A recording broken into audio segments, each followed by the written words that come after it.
Bonjour à tous. Vous avez vu récemment comment fabriquer un lance-pierre avec un contreplaqué marine. Et bien aujourd'hui nous allons voir comment fabriquer un lance-pierre avec une simple fourche de bois. Voilà, je suis juste derrière chez moi dans mon terrain. Bon, c'est en friche, hein, mais c'est voulu. Et j'ai repéré tout à l'heure une magnifique fourche de bois qui fera l'affaire. Je vais vous la faire voir tout de suite. Voilà. Alors, voilà, c'est celle-ci. Elle est, je pense, vue de loin comme ça. Vue de loin comme ça, elle me paraît parfaite. L'avantage aussi, quand vous voulez faire un lance-pierre avec une simple fourche de bois, il vous faut quasiment zéro outil. Un simple couteau suffit amplement. Pour ma part, moi j'utilise un couteau suisse, le Victorinox, le modèle Hunter, de couleur orange. Alors pourquoi orange et pas camo par exemple? C'est tout simplement pour éviter de le perdre dans la végétation. L'avantage c'est qu'il y a un système où vous pouvez ouvrir la lame avec une seule main. Il y a un cran d'arrêt dessus. Sur ce couteau, vous avez la lame à éviscérer, vous avez le tire-bouchon et vous avez une scie à bois. Et c'est avec cette scie à bois que je vais pouvoir couper ma fourche. La fourche que j'ai récupérée tout à l'heure est celle-ci. Voilà. On va dire que ça c'est une fourche pratiquement parfaite. Il y a quand même une différence entre les deux fourches, mais on va dire le manche du lance-pierre est bien dans l'axe du V. Donc ça fait vraiment un Y parfait. Pour vraiment s'en rendre compte et pour que moi après je puisse bien le tailler, je prends une équerre que je pose comme ceci dans l'axe de la poignée du lance-pierre, comme cela. Et après, je trace au feutre ou au crayon ici. Je trace mon axe là. Voilà. Et après, je reporte de l'autre côté et je retrace ici. Voilà. Je vais vous faire ça voir en détail après poser sur une table. Voilà. Ça veut dire que là, je vais couper à peu près ici et j'aurai une petite fourche bien évidemment parce que bon, j'ai l'habitude de tirer au lance-pierre.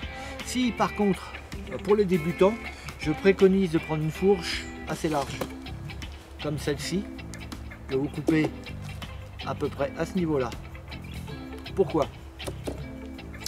Quand vous tirez avec votre lance-pierre, comme je vous ai expliqué dans la vidéo comment tirer au lance-pierre, vous pouvez baisser votre puche comme ceci ou comme cela. Dans ce cas, vous allez voir votre bille qui peut taper sur une branche. Donc si vous avez une branche serrée et que vous faites une erreur avec votre élastique, et bien forcément vous allez taper dans la branche. Dans une moindre mesure, ça va ricocher et votre bille va aller 2 mètres à droite ou 2 mètres à gauche. Et bien évidemment, dans le pire des cas, la bille peut rebondir et vous pouvez vous la prendre dans la figure, voire dans un œil. C'est pour ça que je conseille aussi pour les enfants et les débutants de tirer avec des lunettes de protection. Bien évidemment dans un premier temps. Après, une fois que vous aurez l'habitude, vous n'avez plus besoin de mettre de lunettes. Mais il est quand même préférable de faire attention au début, voilà, pendant votre apprentissage. Alors, là, vous avez la fourche, on va dire, parfaite. Celle-là, en réduisant cette branche et en redressant un petit peu celle-ci au feu, elle est bien aussi. Après, vous avez d'autres fourches qu'il faut éviter d'utiliser. Par exemple, ça. Voilà. Vous avez vu que le V là, si je mets une équerre, il est complètement décalé. On oublie ce genre de fourche, on oublie. Celle-ci, vous voyez, elle est un petit peu vrillée, un petit peu voilée. Et vous avez cette branche qui a un certain nombre d'années et celle-là qui est beaucoup plus jeune. Donc il y aura certainement une faiblesse à ce niveau-là. Et là, ça demande quand même beaucoup de travail pour essayer de réussir à faire quelque chose de propre. On oublie. Voilà. Celle-ci, dans une moindre mesure, c'est pareil. voyez, on a ici un léger arrondi. On peut toujours, en recreusant la branche ici à l'intérieur et en rediminuant ici, à donner à peu près la même courbe que de ce côté-là. Dans une moindre mesure, ça peut faire un lance-pierre. Mais je reste sur mes convictions et ce genre de fourche est vraiment l'idéal. Voilà, avec ce genre de fourche, on arrive à faire ce genre de lance-pierre, ou si votre fourche est un peu plus grosse, vous faites ce genre de lance-pierre. Voilà, ça c'est quelque chose, vous voyez, on a vraiment bien en main. Voilà, ça fait quelque chose de vraiment parfait. Là vous avez vraiment tout le meilleur des lance-pierres. Avec ça, vous êtes ultra précis. J'ai mis un point d'honneur à avoir le même écartement ici bien, le même diamètre de fourche. J'ai coupé ça évidemment à la forme de ma main. C'est pour ça qu'il est préférable quand je fais un lance-pierre pour une personne, que je le vois avant et ça me permet de prendre certaines dimensions au niveau de sa main et en quelque sorte de faire un lance-pierre anatomique, vous voyez, qui va super bien. Voilà. Donc là j'ai quelque chose vraiment de parfait. Et celui-là il me plaît vraiment. Voilà. Ça change des lance-pierres en contreplaqué, etc. qui au demeurant marche très bien. C'est une autre approche, on est plus près de la nature je pense, parce que là j'utilise vraiment comme matériel très peu de choses. Hein, comme je vous ai fait voir tout à l'heure, j'utilise mon couteau suisse et une râpe. Et éventuellement du papier de verre pour affiner. Voilà. Après vous pouvez, là j'ai rajouté une rondelle d'ébène de Madagascar, ça donne un petit cachet en plus, ça donne une certaine petite pièce un peu de luxe, vous voyez, avec un beau vernis bien brillant, c'est franchement quelque chose que j'adore. Voilà. Donc, quoi dire d'autre sur la fourche? Je pense que j'ai fait le tour. Après, il faut prendre le couteau. Hein. Voilà, vous prenez votre couteau et vous entaillez, l'écorce dans un premier temps. Dans un premier temps, vous retirez l'écorce. Bon, vous faites bien attention, je ne vais pas vous apprendre à vous servir d'un couteau, je pense que vous le savez tous. Voilà, vous voyez, alors il est préférable de pas trop attendre pour retirer l'écorce. Quand le bois est frais, l'écorce se retire rapidement, on va dire. Ouais, ça va super bien, il n'y a pas de... Voilà, ça va vraiment tout seul. Bon, évidemment, le couteau, il faut l'affûter aussi. Hein. Un couteau qui n'est pas affûté, voilà. Vous voyez, vraiment ça se retire. Ça se retire bien, il n'y a aucun souci. Voilà. Donc, au départ, quand je coupe la branche dans la forêt, je laisse beaucoup plus. Et c'est après, quand je suis chez moi, que je la recoupe, que j'affine le travail, etc. Vous pouvez aussi, dans un premier temps, comme je vous avais vu tout à l'heure, laisser ici une partie un petit peu plus longue. Ça vous permet d'avoir une bonne prise en main. Ça vous permet aussi, si vous avez un étau, de le coincer dans l'étau, puis de travailler au ponçage, etc. Et puis une fois que votre lance-pierre est pratiquement fini et poncé, il suffit de couper le superflu. Et puis vous êtes tranquille. Ouais. Vous avez vraiment votre lance-pierre. Voilà. Donc là, première chose à faire, après avoir coupé la fourche, retirer l'écorce. Voilà. Vous retirez l'écorce et vous obtenez, une fois que c'est fini, vous obtenez à peu près, vous obtenez ça. Voilà. Donc là, vous voyez, encore beaucoup de travail. Hein. Donc à partir de là, maintenant, il faut affiner, retirer toutes les aspérités. Et après, on finit en grattant comme ça. Et même en grattant comme ça, avec le couteau bien affûté, on arrive quasiment à avoir quelque chose de lisse. Après, c'est pas aussi lisse qu'avec du papier de verre, mais on arrive à faire quelque chose de très lisse. Voilà.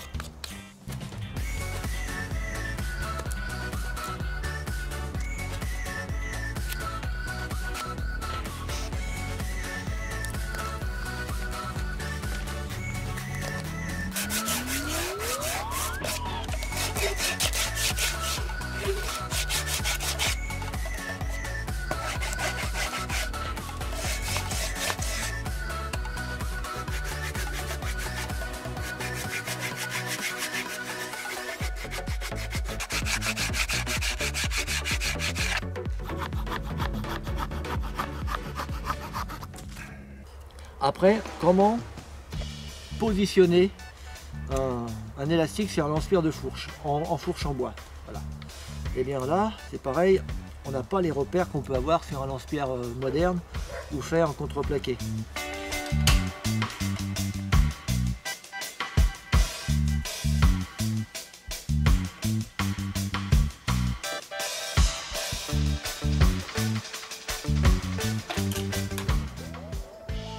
comme ceci, votre élastique bien dans l'axe. Voilà, ça vous donne ceci. Là, vous voyez le petit trait sur la fourche, le petit trait sur l'élastique. Après, vous prenez votre petite lamelle d'élastique, vous positionnez comme ceci, et là, vous entourez comme ceci.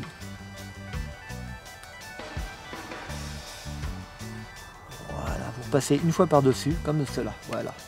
Là, vous pouvez vraiment serrer un peu fort quand même. Hein. Voilà. Vous faites, là j'en suis à 3 tours, 4 tours, 5 tours. Voilà, 6 tours suffit largement. Quand vous en êtes ici, bah vous savez hein, maintenant comment je fais. Hein.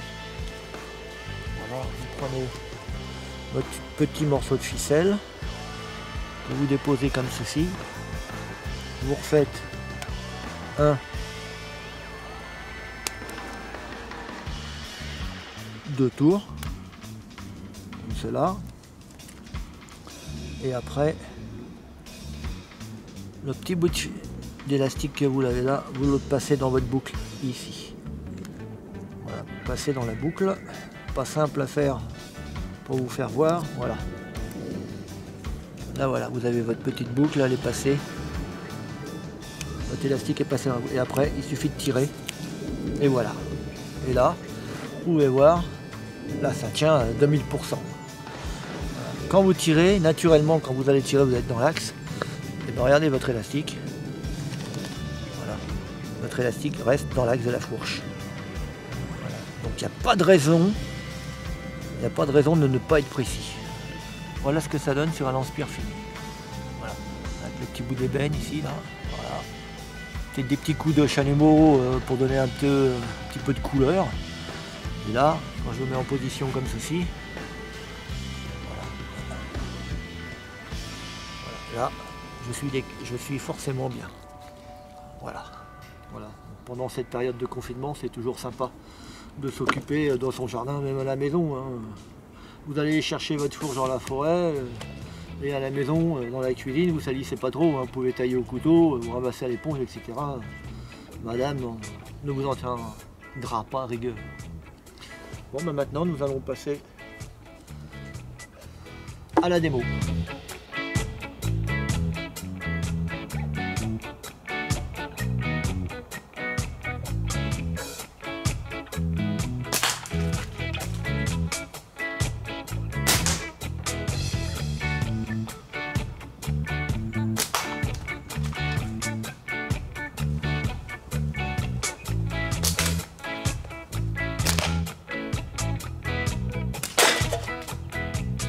Bon, j'ai fait une petite séance de tir dans mon jardin et puis juste derrière dans le terrain vague. Et là, on va en faire une autre ici, là dans la nature, ça va être plus sympa. Mais avant ça, je voulais faire un petit rappel sur la vidéo que j'ai faite sur comment tirer au lance-pierre. J'ai omis un détail important. C'est un internaute qui m'a fait la remarque, il a tout à fait raison. C'est que je n'ai pas parlé de l'œil directeur. Alors, comment définir son œil directeur? C'est très simple. La meilleure chose pour vraiment le savoir, vous prenez votre doigt, les deux yeux ouverts, et vous fixez une cible. Vous fermez, par exemple je vise ça, voilà. Si vous fermez votre œil gauche, et que votre doigt est toujours sur la cible, ça veut dire que votre œil directeur est le droit. Et vous faites le contraire, c'est-à-dire vous restez toujours votre index sur la cible et vous fermez l'œil gauche, et là vous vous décalez quasiment de 30 cm vers la droite. Il est bien évident que pour un gaucher, c'est le contraire. C'est-à-dire le gaucher va mettre son doigt sur la cible, va fermer l'œil droit, et en théorie, il doit avoir le doigt toujours sur la cible. Comme je suis droitier à l'œil directeur droit, ma position est comme ceci, c'est-à-dire je tends avec mon bras gauche et j'aligne mon push sous l'œil directeur droit. Et vice versa pour un droitier, pour un gaucher, pardon. Bon, on va faire une petite séance de tir pour vous faire voir comment ça se passe.